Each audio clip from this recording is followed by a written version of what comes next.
اس programme کے اخراجات جو اسمر منسٹریز کے دوست اور پارٹنرز ادا کرتے ہیں۔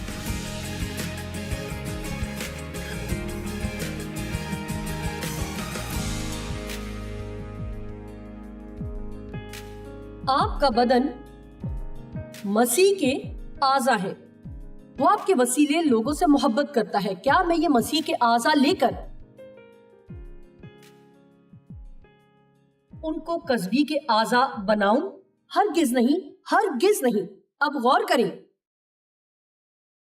یا کیا تم نہیں جانتے کہ جو کوئی کسی قصبی سے صحبت کرتا ہے وہ اس کے ساتھ ایک تن ہوتا ہے، کیونکہ وہ فرماتا ہے کہ وہ دونوں ایک تن ہوں گے۔ اور جو خداوند کی صحبت میں رہتا ہے وہ اس کے ساتھ ایک روح ہوتا ہے۔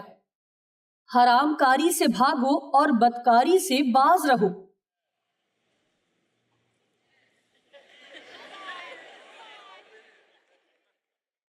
شاید آپ کو اس قسم کی باتیں چرچ میں سنے کافی وقت ہو گیا ہے، سو آج سننے کا وقت ہے۔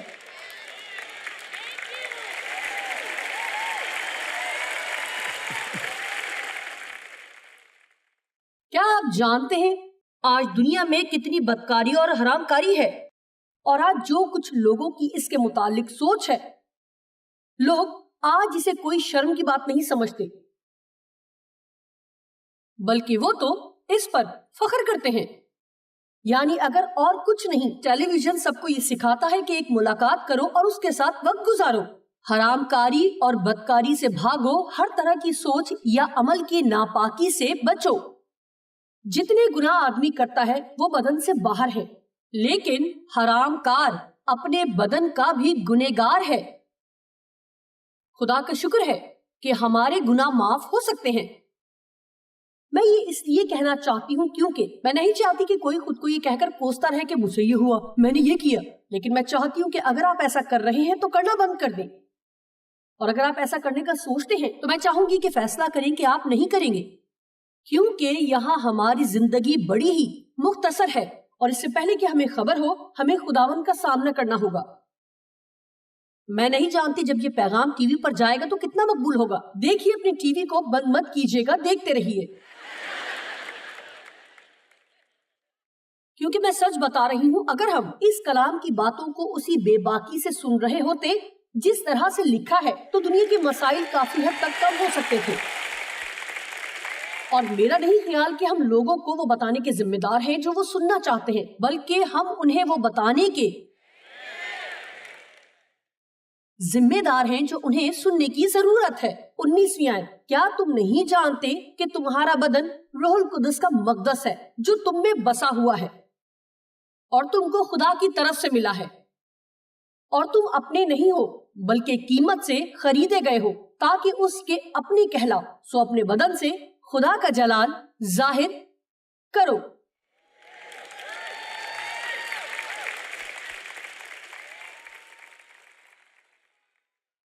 ٹھیک ہے، اب رومیو 12 کی 1، پس اے بھائیوں میں خدا کی رحمتیں یاد دلا کر تم سے التماس کرتا ہوں کہ اپنے بدن ایسی قربانی ہونے کے لیے نظر کرو۔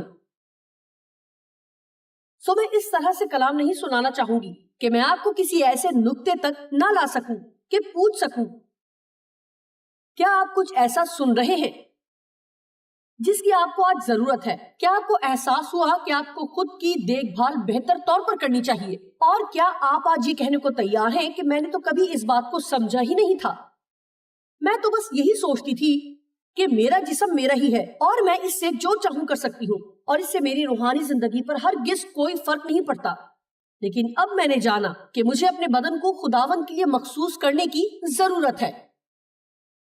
مجھے آپ کو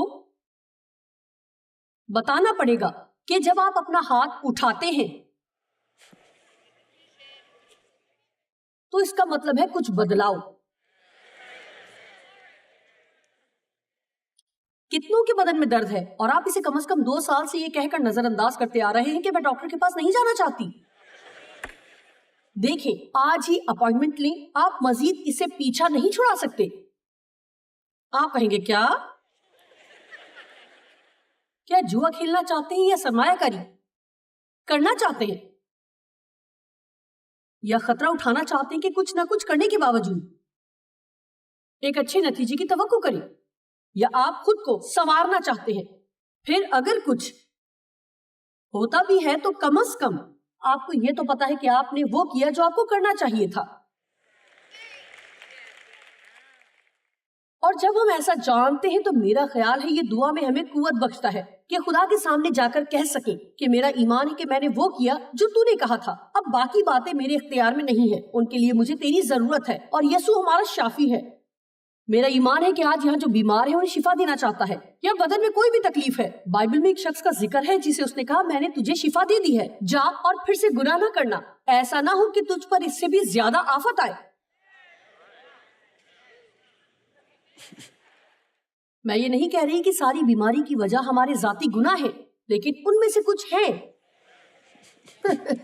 ہر بات کی کوئی ایک ہی وجہ نہیں ہوتی، لیکن ہمیں دل کو بڑا کرنا چاہیے تاکہ خدا ہمیں کچھ بتا سکے۔ آج میں بس اتنا ہی کہہ رہی ہوں کہ جب آپ پر مشکل آئے تو پہلا کام جو آپ کو کرنے کی ضرورت ہے وہ یہ ہے کہ خدا کے پاس جائیں اور دعا کریں، لیکن خدا سے بس مسئلے کا حل نہ مانگیں، اس سے پوچھیں کہ کہیں آپ کو کسی بات کو دیکھنے کی ضرورت تو نہیں۔ شاید آپ خدا سے قرض کی رہائی کے لیے دعا کر رہے ہوں اور آپ کو اپنے خرچے کم کرنے کی ضرورت ہو۔ اوہ، یہ تو سوچا ہی نہیں، مجھے اور توانائی کی ضرورت تھی، اور مجھ سے بس اتنا ہی کہا گیا کہ اچھا ہے جاؤ پیدل چلو، اور میں نے سوچا کہ میں تو ٹھیک ہوں، لیکن میں گھنٹوں گھنٹے بیٹھ کر مطالعہ کیا کرتی تھی، میں گھنٹوں ہوائی جہاز میں بیٹھ کر منادی کی خاطر سفر کیا کرتی تھی، اور 12 سال سے میں ہفتے میں 3 بار جم بھی جا رہی تھی، لیکن دل کی ورزش اور ہوتی ہے۔ میں بس آپ سے یہ کہہ رہی ہوں، ہلے جلیں، کوئی کھیل کھیلیں، واک کریں، کچھ نہ کچھ کریں، لیکن خود کو ہلاتے جلاتے رہیں تاکہ وہ زندگی جو آپ میں ہے بہنا اور کچھ کرنا شروع کریں۔ اور واک کرنا سب سے بہترین بات ہے جو آپ کر سکتے ہیں، اور اگر آپ کو لگتا ہے کہ آپ تنہا کچھ وقت گزارنا چاہتے ہیں تو یہ اس کا سب سے بہترین طریقہ ہے۔ میں جانتی ہوں کہ سب کو ایک ساتھی کے ساتھ پیدل چلنا پسند ہے، لیکن آپ کو یسوع کے ساتھ وقت گزارنا ہے تاکہ تھوڑی دیر کے لیے آپ کا ساتھی ہو۔ آپ کو باہر نکل کر کسی ایسے دوست کو ڈھونڈنے کی ضرورت نہیں جس کے ساتھ مل کر آپ دوسروں کی چغلی کر سکیں۔ آپ کو باہر نکل کر تھوڑی دیر کے لیے یسوع سے بات کرنے کی ضرورت ہے۔ آج مجھے بہت مزہ آ رہا ہے۔ اپنے بدن کو نظر کرو، یعنی ساری صلاحیتیں اور زور ایسی قربانی ہونے کے لیے نظر کرو جو زندہ اور پاک اور خدا کو پسندیدہ ہو۔ یہی تمہاری معقول اور باشعور خدمت اور روحانی عبادت ہے۔ یہ بات میرے لیے پچھلے 5 سالوں میں اس قدر حقیقی ثابت ہوئی ہے، خاص کر یہ کہ ہم خدا کے ساتھ شراکت میں ہیں۔ ہم بیٹھ کر سب کچھ خدا کو کرنے کا نہیں کہہ سکتے جب تک خود کچھ نہ کریں۔ بس چیزوں کی خواہش کرنے کے اس سے کبھی کام نہیں بنتا۔ ہمیں کہنا پڑے گا کہ خدا مجھے وہ اقدامات بتا جو کرنے کی ضرورت ہے تاکہ میں زندگی میں اس نتیجے کو پا سکوں جو میں چاہتی ہوں۔ بائبل میں رومیو میں لکھا ہے، عبرانیوں 12 میں ہے کہ بالفعل ہر قسم کی تنبیہ خودی کا نہیں بلکہ غم کا باعث ہے۔ جب میں نے شروع میں جم جانا شروع کیا تو میں 2 سال تک زخمی حالت میں رہی، اور مجھے پتا ہے یہ سننے میں عجیب سی بات ہے، او میرے خدایا، آپ کو نہیں پتا کہ میں نے کیسا درد سہا، اور میں آپ سے سچ کہہ رہی ہوں، اور جانتے ہیں کہ اکثر جب ہم صحیح کام کرنا شروع کرتے ہیں تو یہ بہت مشکل ہوتا ہے، بہت مشکل ہوتا ہے۔ میرے پاس روزانہ واک پر جانے کے لیے بالکل بھی وقت نہیں ہے۔ جی یقیناً آپ کے پاس وقت ہے۔ آپ جانتے ہیں، میں نے ایک بات کو جانا ہے کہ ہم جو چاہتے ہیں وہ کرتے ہیں۔ مطلب یہ ایک سیدھی سادی بات ہے، اگر آپ خدا کے ساتھ ایک بہتر تعلق چاہتے ہیں تو آپ اس کے ساتھ گزارنے کے لیے وقت نکال لیں گے۔ جو بھی ہم کرنا چاہتے ہیں وہ کر لیتے ہیں۔ وہ ہم کر لیتے ہیں۔ جو ہم واقعی کرنا چاہتے ہیں ہم کر لیتے ہیں۔ انسان کی مرضی بڑی غیر معمولی چیز ہے۔ خدا نے ہمیں آزاد مرضی عطا کی ہے۔ ابلیس ہمیشہ ہی آپ کی مدد غلط کام کرنے میں کرے گا اور خدا آپ کی مدد صحیح کام کرنے میں کرے گا. لیکن یہ ہماری مرضی ہے کہ ہم کیا انتخاب کرتے ہیں. لیکن یاد رکھیں میں کسی قسم کے قواعد و ضوابط لاگو نہیں کر رہی. میں بس اتنا کہہ رہی ہوں کہ پاک روح کی رہنمائی میں چلیں اور وہی کریں جو آپ کے خیال سے وہ آپ کو کرنے کا کہہ رہا ہے، اسی طرح جیسے آپ اپنی روحانی زندگی میں کرتے ہیں. آپ کو اپنی صحت کا بھی خیال رکھنے کی ضرورت ہے. سب کے حصے کا کام نہ کریں بلکہ ہمیں اپنا کام کرنا ہے. ہم خدا کے ساتھ شراکت میں ہیں. اس کا اپنا کام ہے اور ہمارا اپنا کام ہے. ہم اس کا کام نہیں کر سکتے اور وہ ہمارا کام نہیں کرے گا. میں پھر سے کہوں گی، ہم خدا کے ساتھ شراکت میں ہیں.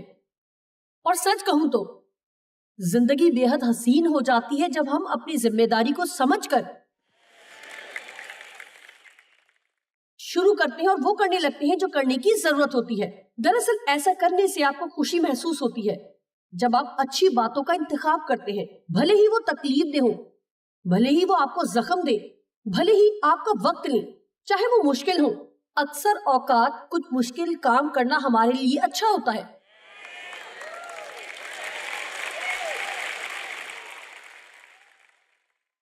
ہم ہمیشہ چاہتے ہیں کہ ہمیں تکلیف نہ ہو. ہم ہمیشہ تکلیف سے بچے رہنا اور اچھا محسوس کرنا چاہتے ہیں. لیکن لفظ صبر کی اصل تعریف یہی ہے کہ دھیما ہو کر رہنا، خود کو ان حالات میں حلیم کرنا جن میں خدا نے آپ کو رکھا ہے اور اس پر بھروسہ کرنا کہ وہ آپ کے اندر کام کرے جس کام کے ہونے کی ضرورت ہے. ایک شخص نے ایک تتلی کو دیکھا جس کی پیدائش کا وقت ہو چلا تھا اور وہ جدوجہد کر رہی تھی اور ریشم کی جھلی سے باہر آنے کی کوشش میں تھی. اور اس شخص کو پتا چلا کہ اس کی کوشش جاری ہے اور وہ نہیں چاہتا تھا کہ ننھی تتلی یہ دکھ اٹھائے. اس نے اس ریشم کی جھلی کو بہت پہلے کھول دیا اور اس کے پنکھ ابھی پوری طرح بن نہیں پائے تھے اور وہ گری اور مر گئی. اور آپ جانتے ہیں کسی تکلیف دہ صورتحال سے اپنے بچوں کو رہائی دلا دینا بھی بہت بار انہیں زندگی بھر کے لیے اپاہج بنا دیتا ہے. ہمیں اپنے بچوں سے اس طرح پیار کرنا ہے جیسے خدا ہم سے کرتا ہے اور شاید انہیں مسائل سے گزرنے دینا بھی پڑے. آپ اچھی صحت پا سکتے ہیں لیکن اس کے لیے کام کرنا پڑے گا اور اس کام کے لیے محنت درکار ہے اور آپ کو فیصلہ کرنا پڑتا ہے اور وہ کرنا پڑتا ہے جو آپ جانتے ہیں کہ ٹھیک ہے، چاہے آپ کا دل چاہے یا نہ چاہے. اور یہ شروع میں مشکل ہوگا لیکن آپ روز بروز اس میں کامیاب ہوتے چلے جائیں گے. آپ کسی مقام پر پہنچ کر کہیں گے، او میرے خدا، مجھے یقین نہیں آتا کہ میں کتنا اچھا محسوس کر رہی ہوں. آپ جانتے ہیں میں جس بات سے نفرت کرتی ہوں وہ افسوس ہے. مجھے نہیں لگتا کہ برے فیصلے سے بری اور کوئی چیز ہے. برے فیصلے اور مزید برے فیصلے اور پھر اس نہج پر پہنچ جانا جہاں آپ کو برے نتائج ہی ملے اور افسوس ہی افسوس ہو کہ آپ نے وہ نہیں کیا جو آپ کو کرنا چاہیے تھا. آپ جانتے ہیں عیسو بھی ایسا ہی تھا. اس نے اپنے پہلوٹے ہونے کا حق یعقوب کو بیچ دیا اور بائبل کہتی ہے بعد ازاں اس نے اپنے فیصلے پہ افسوس کیا جو اس نے تب کیا تھا. اب اس کے پاس اپنے پہلوٹے کے حق کو واپس لینے کا کوئی موقع نہ بچا تھا. شکر ہے ہم حالات کا رخ موڑ سکتے ہیں. میں آج آپ کو بتاؤں گی کہ آپ چاہے کتنا ہی برا محسوس کریں، ہر وہ اچھا فیصلہ جو آپ کرتے ہیں ان برے فیصلوں کے نتائج کو ختم کرنے میں آپ کی مدد کرتا ہے جو آپ نے ماضی میں کیے ہوتے ہیں. تو یہ کبھی نہ سوچیں کہ اب بدلنے کو بہت دیر ہو چکی ہے. ایسا ہرگز نہیں ہے. یہ ابلیس کا سب سے بڑا جھوٹ ہے. اب غور کریں، کچھ بھی صحیح کرنے میں کبھی بھی بہت دیر نہیں ہوئی ہوتی. ابھی وقت ہے کہ آپ صحیح کام کرنا شروع کریں.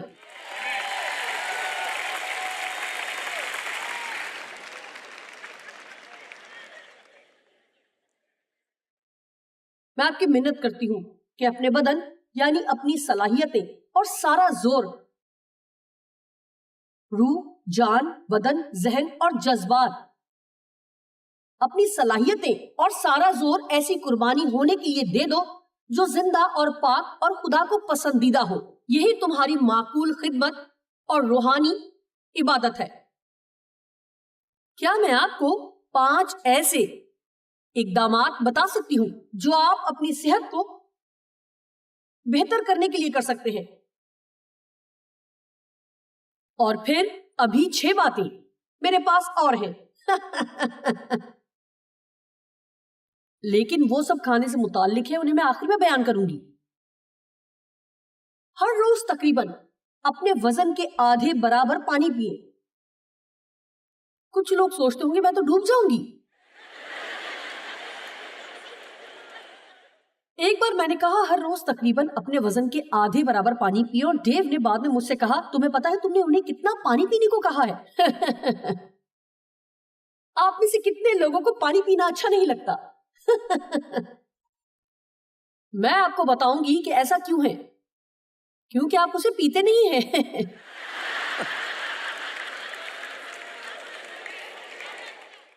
یہ سچ ہے کہ آپ کو پانی پینا اس لیے پسند نہیں کیونکہ آپ نے پیا نہیں ہے۔ آپ سوڈا اور کافی پیتے ہیں۔ کیا آپ نے کبھی دیکھا ہے کہ کہیں سے کوکا کولا یا پیپسی کولا پھوٹ نکلی ہو؟ دیکھیں، خدا نے پانی سے زمین کو بھرا ہے، یہ دریاؤں میں ہے، ندیوں میں ہے، یہ سمندروں میں ہے، زمین سے آپ کو مل جاتا ہے، آپ کنواں کھودتے ہیں اور پھر یہ آپ کو اچھا لگنے لگے گا۔ میرے والد کو بھی پانی پسند نہیں تھا اور وہ گردوں کی بیماری سے فوت ہوئے۔ یہی واحد چیز ہے جو واقعی آپ کے گردوں کو صاف کرتی ہے، سو پانی پینا شروع کریں۔ دیکھیں، پانی کا گھونٹ نہ لیں بلکہ اسے پئیں۔ آپ 8 گھنٹے کی اپنی نیند پوری کریں۔ مطلب اگر آپ ان چند لوگوں میں سے ہیں جنہیں اتنی نیند کی ضرورت نہیں ہوتی، اور ایسے چند لوگ ہیں، میری شوہر کی ایک بہن ہے جو رات میں صرف 5 گھنٹے سوتی ہے، وہ ہماری ہم عمر ہے اور بس اتنی ہی نیند اس کے لیے کافی ہوتی ہے۔ ایسے چند لوگ ہیں، لیکن اگر آپ کی ضرورت ہے تو اس کے مطابق نیند لیں۔ شکریہ۔ زیادہ تر صحت مند خوراک کھائیں۔ جانتے ہیں اس سلسلے میں بھی میری ایک دوست ہے۔ جی ہاں، میں آپ لوگوں کو مشکل میں نہیں ڈال رہی، میں نے کہا زیادہ تر۔ میں زیادہ کافی پیتی ہوں لیکن دن میں 12 کپ نہیں پیتی۔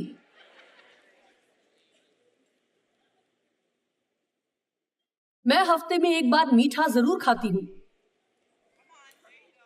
میرا خیال ہے ایسی چیزوں کے لیے کبھی کبھار خود کو اجازت دینی چاہیے تاکہ آپ کو یہ نہ لگے کہ آپ پر شریعت نافذ ہے۔ کیونکہ سچ کہوں تو اگر آپ کہتے ہیں کہ میں یہ کبھی نہیں کر سکتی، میں وہ کبھی نہیں کر سکتی، تو آپ خود پر شریعت لاگو کرتے ہیں۔ اس سے صرف اس کی خواہش میں شدت آئے گی۔ خدا نے شریعت اس لیے دی تاکہ لوگ جان سکیں کہ انہیں ایک نجات دہندہ کی ضرورت ہے۔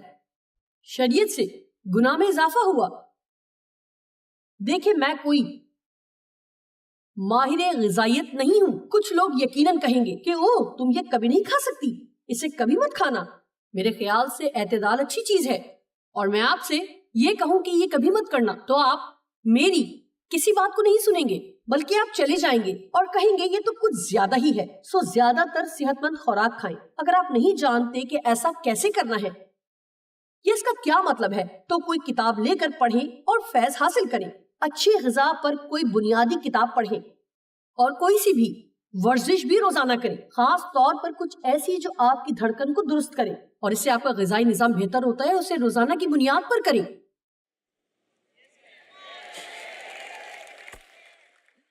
کچھ لوگ اتنا تھکے ہوئے کہ ورزش کا سوچ نہیں سکتے۔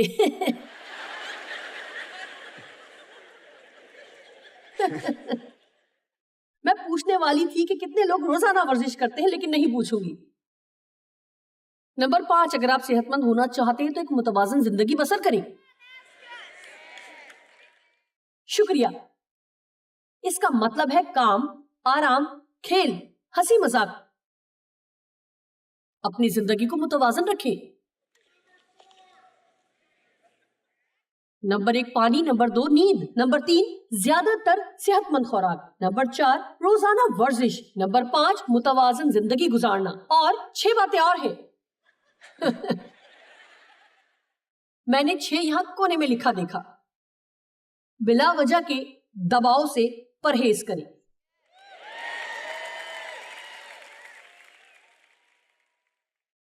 اب سنیں، کھانے سے متعلق 6 چیزیں، کیونکہ کھانا ہمارے لیے ایک مسئلہ ہے۔ جہاں بھی آپ جاتے ہیں لوگ آپ کے سامنے کھانا رکھ دیتے ہیں۔ اگر آپ مرغن غذائیں نہیں کھاتے تو انہیں گھر نہ لے کر جائیں۔ سوچے سمجھے بنا مت کھائیں۔ آپ کہیں گے اس کا کیا مطلب ہے؟ جی یہ دلچسپ بات ہے، آپ رات کو اپنے ہوٹل میں جاتے ہیں، سو انہوں نے آپ کی تکیے پر کیرمل سجا رکھا ہے، بھلا اس کا یہاں کیا کام؟ یا کسی قسم کی کوئی چاکلیٹ ہے، جانتے اسے کھول کر کھانا بڑا آسان ہے کیونکہ وہ وہاں رکھی ہوئی ہے۔ کئی سال پہلے میں نے پتا لگایا کہ اس میں کتنی کیلوریز ہوتی ہیں، اور وہ بس ایک چینی کا گولا ہے جس میں 100 کیلوریز ہوتی ہیں۔ میں نے سوچا مجھے اس کی ضرورت نہیں ہے۔ ایک دن میں فرنیچر خریدنے گئی، ان کے پاس کوکیز سے بھری ایک پلیٹ رکھی ہوئی تھی اور میں اسٹور میں ہی ایک چکر لگا کر واپس آئی، اس میں سے سب کوکیز غائب ہو چکے تھے۔ جو بھی وہاں آتا ایک کوکی اٹھاتا اور منہ میں ڈال لیتا اور اس سچائی پر کوئی توجہ نہ دیتا کہ وہ اسے کھا رہے تھے۔ میں نے ایک جگہ سے جوتے لیے، وہ لوگ بہت اچھے تھے، میں انہیں بہت پسند کرتی ہوں، لیکن جب بھی آپ وہاں سے نکلتے ہیں وہ آپ کو کوکیز کا ایک بیگ دیتے ہیں۔ مجھے کوکیز کی ضرورت نہیں ہے، اور اگر ضرورت ہوگی تو میں جا کر وہ والا خریدوں گی جو مجھے پسند ہے۔ میں اس پر تھوڑی کریم چیز بھی لگاؤں گی اور اسے آئس کریم کے ساتھ کھاؤں گی کیونکہ مجھے ایسے ہی کھانا پسند ہے۔ اور وہاں سے نکلنے سے پہلے 3 لوگ مجھے کوکیز دینے کی کوشش کریں گے۔ میں جوتے اس لیے خریدنے نہیں جاتی کہ مجھے ہر بار کوکیز ملیں گے۔ کیا آپ متفق ہیں؟ خبردار رہیں کہ آپ کیا کھا رہے ہیں۔ رک کر سوچیں، کیا واقعی مجھے اس کی ضرورت ہے؟ کیا یہ کھانے لائق ہے بھی یا نہیں؟ ڈائٹنگ کو بھول جائیں، بلکہ ایک صحت مند طرز زندگی کو اپنائیں۔ یہ نمبر 3 ہے۔ نمبر 4، جب پہلی بار آپ کو لگے کہ آپ سیر ہو چکے ہیں تو کھانا بند کر دیں اور حد سے تجاوز نہ کریں۔ او میرے خدایا، میں نے بہت زیادہ کھا لیا۔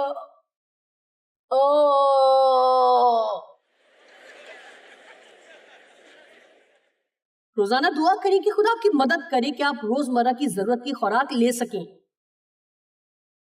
ہر وہ چیز کھانے سے احتیاط کریں جو کوئی بھی آپ کو دیتا ہے۔ نمبر 7، اپنے کھانے کی معلومات لیں کہ اس میں کتنی کیلوریز ہے، شوگر کتنی ہے، غذائیت کتنی ہے، کیمیائی مادے کتنے ہیں، وغیرہ وغیرہ۔ امید ہے آپ نے آج اسے اسی روح سے قبول کیا جس سے میں نے اسے پیش کیا ہے۔ میں حقیقتاً لوگوں کے لیے فکر مند ہوں۔ میں چاہتی ہوں کہ آپ اچھا محسوس کریں۔ یسوع ہمارا شافی ہے، بائبل کہتی ہے وہ ہمارے گناہوں کو معاف کرتا اور ہمیں شفا دیتا ہے۔ اگر آپ بیمار ہیں، دکھی ہیں، اگر کسی مرض کا شکار ہیں تو اس کے پاس جائیں تاکہ وہ آپ کو شفا دے، لیکن اپنی دیکھ بھال کرنے کو بھی تیار رہیں۔ خدا کا معجزہ کرنا بھی کچھ فائدہ نہ دے گا اگر ہم پھر سے جا کر اپنے آپ کے ساتھ زیادتی کریں گے۔ جانتے ہیں اس کے بعد پھر آپ اپنے فیصلوں کو لے کر بہت بہتر محسوس کریں گے اگر آپ وہ سب کریں گے جو کرنے کی ضرورت ہے، کیونکہ آپ اتنے قیمتی ہیں کہ آپ کا خیال رکھا جائے۔ آپ پر سرمایہ کاری کی جائے اور آپ کو حق ہے کہ ہر روز وقت نکال کر واک کریں اگر آپ کرنا چاہتے ہیں تو۔ آپ کو حق ہے کہ آپ اپنا خیال رکھیں اور یہی خدا چاہتا ہے کہ آپ کریں۔ خدا آپ کو برکت دے۔